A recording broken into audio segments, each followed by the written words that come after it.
Welkom by ons inleiding tot regering en politiek.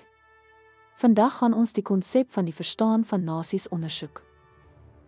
Om nasies te verstaan, behels die begrip van die komplekse faktore wat bydra tot hul identiteit, kultuur, geskiedenis en aspirasies. Nasies het unieke identiteite gevorm deur taal, godsdiens, etnisiteit en historiese ervarings. Kulturele elemente soos tradisies, gebruike, kuns, letterkunde en kookkuns dra by tot die onderskeidendheid van nasies. Historiese gebeure, stryd om onafhanklikheid en gedeelde herinneringe vorm die kollektiewe bewussyn van nasies. Erkenning van die aspirasies van nasies vir selfbeskikking, ontwikkeling en voorspoed is van kardinale belang. Om nasies te verstaan, vereis dit dat die wisselwerking tussen identiteit, kultuur, geskiedenis en aspirasies erken word.